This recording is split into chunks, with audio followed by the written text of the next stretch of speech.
आपको अपनी जर्नी को एक वर्ड में बताना हो, आई वुड से परवास। लेकिन कभी आपने ये फेस किया है कि रिस्पॉन्सिबिलिटी और पैशन के बीच कॉन्फ्लिक्ट होना? This is a fight between mind and soul. बोलते ना कि one for the kitchen one for the soul. So why did you keep that insta handle that late night guy. It was like a personal journey, personal diary for me. आपके दिल के करीब कुछ ऐसी line है जो आप कहना चाहोगे? नया हूँ कमज़ोर मत समझना, अभी तो मैंने बोलना शुरू किया, ऐसे शोर मत समझना। वक्त भी बदलेंगे, कहानियाँ ही बदलेंगे, पल भर के लिए तुम जीते हो, उसे मेरी हार मत समझना।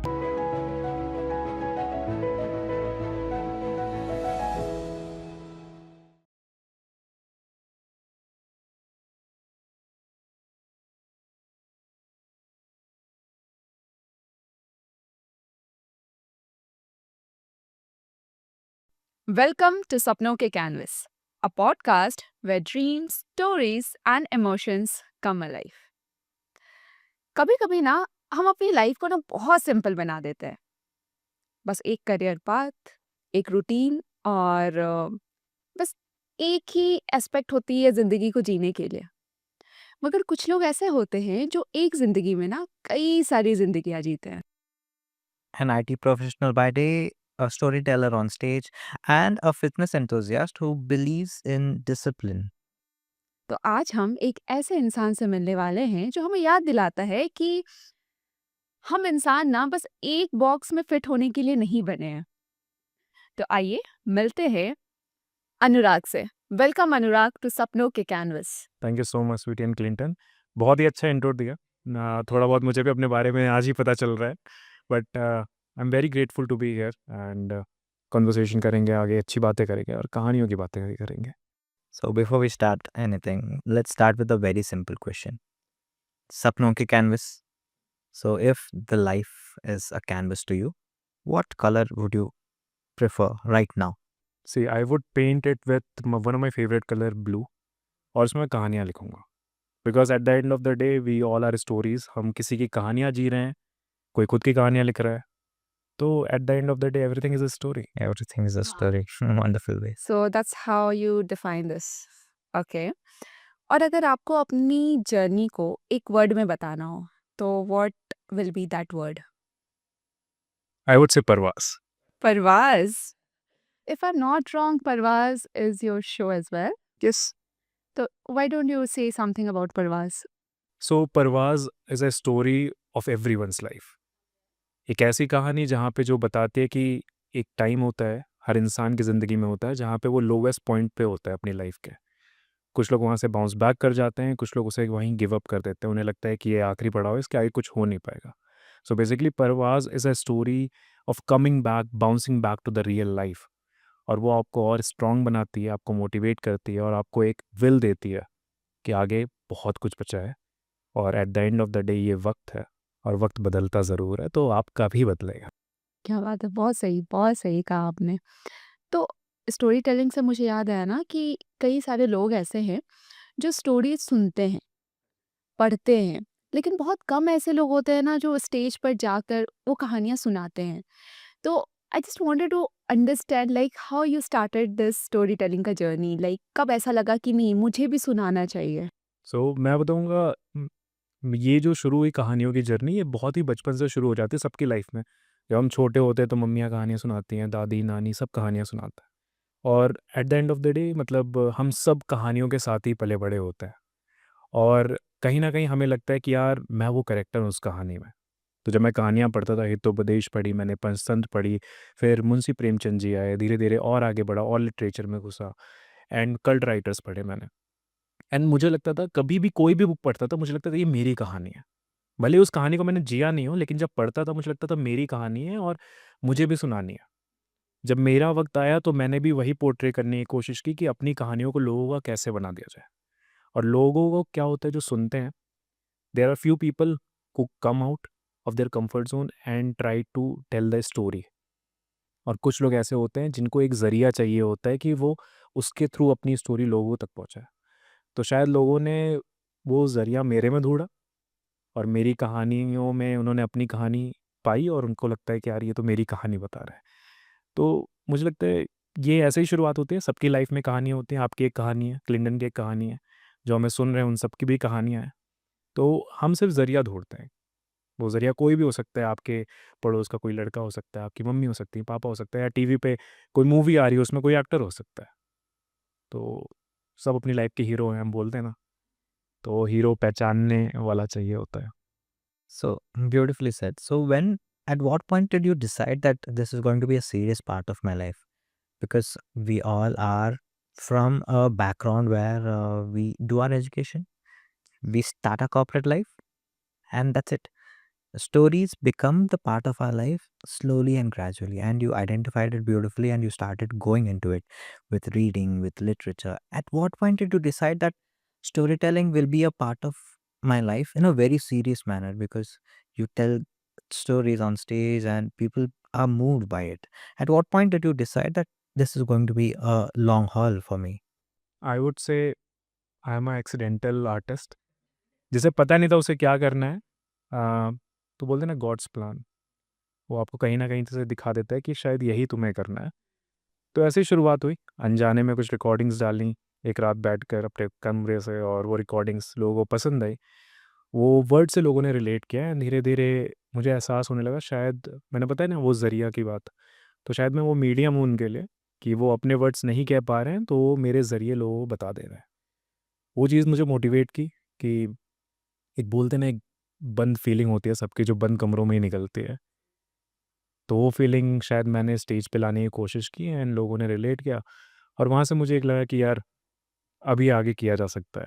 If I am helping for like, if I am helping someone in a way that they can not help themselves, so why not. शायद बोलते हैं ना कि हम ढूँढते रहते हैं यार दुनिया में, इसलिए थोड़ी ना है कि कुछ काम नहीं है, कुछ हमें भगवान ने दिया नहीं है। आई थिंक वो दिन यही थी कि कहानियाँ सुननी थी उनको।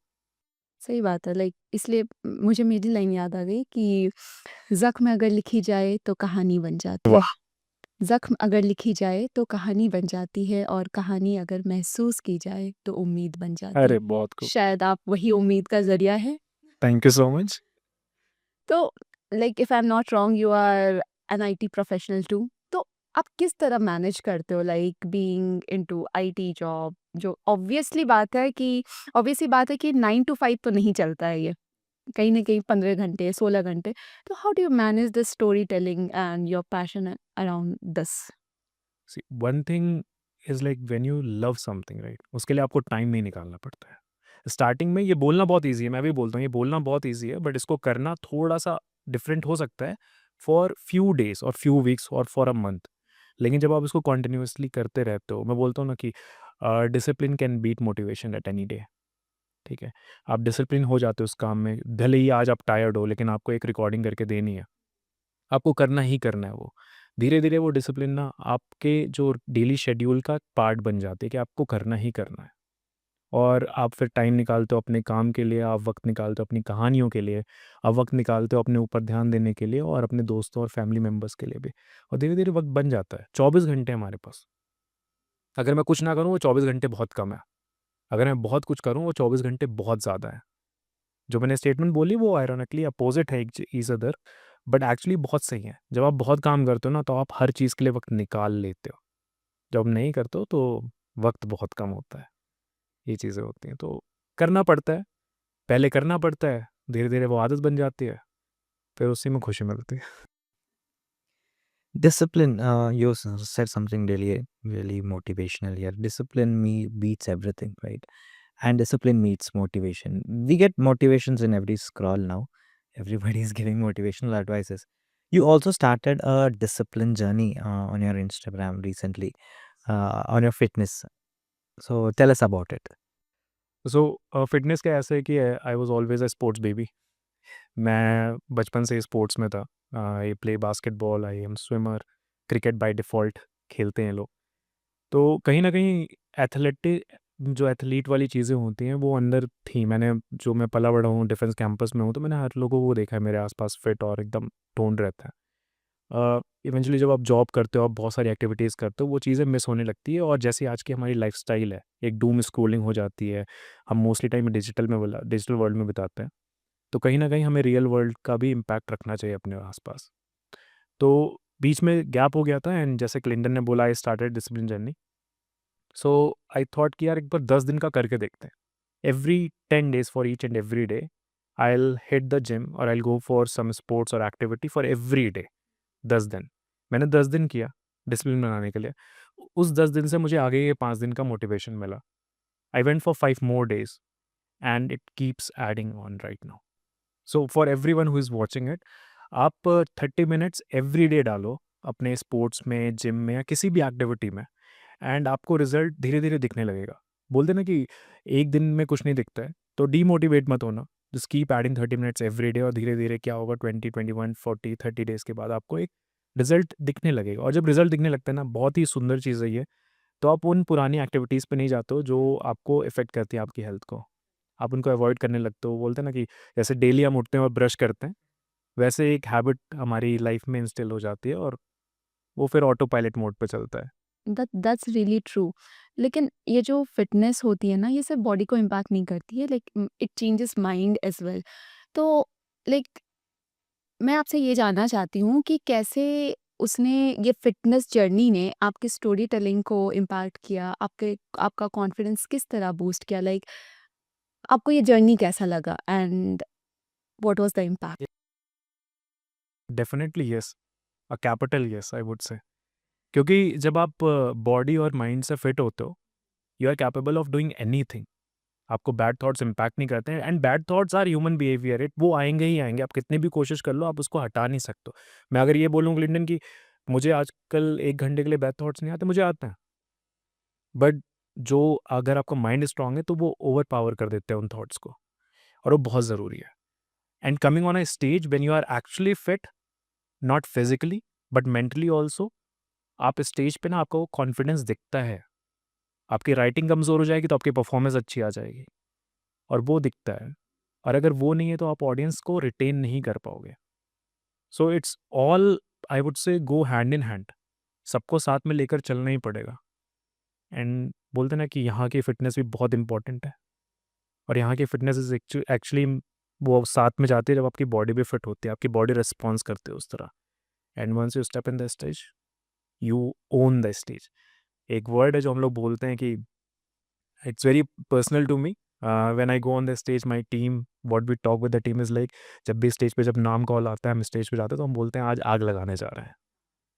दैट इज़ काइंड ऑफ मुझे रिमाइंड कराता है कि मैं कितना भी डाउन हूँ पूरे दिन भर, but this time, this 1 or 2 hours of stage should be the best time of my day और लाइफ दैट डे।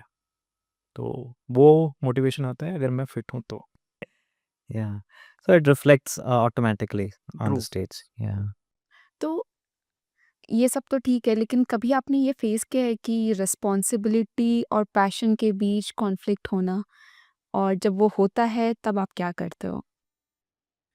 ये होता है, this is a fight between mind and soul, बोलते हैं ना कि one for the kitchen, one for the soul.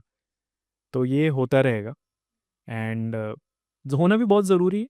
I won't say कि यार नहीं ऐसा है कि जो पैशन है उसको फॉलो करो, इस पैशन को फॉलो करो, बट प्रैक्टिकल में भी जियो। आपको पता होना चाहिए कि प्रैक्टिकल क्या इंपॉर्टेंट है आपके लिए, और एक ज़हनी तौर पे आपको क्या चाहिए वो भी आपको पता होना चाहिए।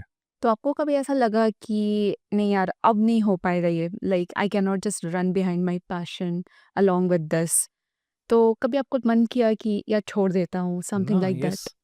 मैं झूठ नहीं बोलूँगा, मुझे लगा है कि यार ये नहीं हो पाएगा, it takes a lot of my time, मुझे शायद करियर पे फोकस करना चाहिए, बट क्या होता है कि जब आप एक चीज़ पे बहुत फोकस करते हो, लेट्स से मेरा करियर है, it's going great, I love it, I won't say कि I don't love it, I love it, but हाँ मैं बाउंड्रीज रखता हूँ कि मुझे पता है मुझे इतना ही टाइम देना है उधर, और फिर जो मेरा खाली टाइम है मुझे अपने पैशन या जो भी मुझे पसंद है वो भी करना है। इससे क्या होता है, इससे मेरा इंटरेस्ट दोनों जगह बना रहता है। Let's say if I leave my job and come into story telling, what if मुझे उसके बाद एक और पैशन ढूंढना पड़े। तो मेरे लिए अभी ये काम कर रहे हैं, और जब तक करेगा मैं ऐसे ही रहूँगा। I love my job, I love story telling, I love my stage appearance. So कौन कहता है कि एक साथ 2-3 चीज़ें नहीं कर सकते हैं? कर सकते हैं, थोड़ा मैनेज करना पड़ता है। अच्छा, वो तो सब मुमकिन सब है। करना चाहो तो सब मुमकिन है। बहाने, मेरी एक लाइन है कि जिसको करना होता है वो कर जाता है। मतलब not exactly my line, but I believe in this line, जिसको करना होता है वो कर जाता है, जिसको नहीं करना होता है उसके पास 100 बहाने 100 होते हैं। बहाने होते हैं, even I believe in that. Yeah. We are what we are, right? So where we give our time, that's where our attention goes. Yeah, so intention, attention, both matter when we are working, wherever we are working for, whether it's corporate, whether it's creativity, art. Beautifully put. So coming back to another question, and we are all are curious about it. Social media. So everyone is an artist now. So at a click of a button, everybody can create content. But we also want to create meaningful content. The content that you put up is inspiring, motivational. At the same time, it's healing someone somewhere.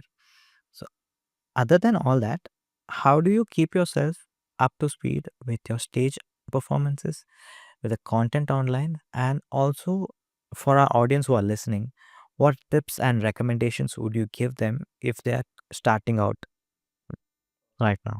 Important point is like मैं अपनी journey से बताता हूँ कि when I started as I said I am accidental artist.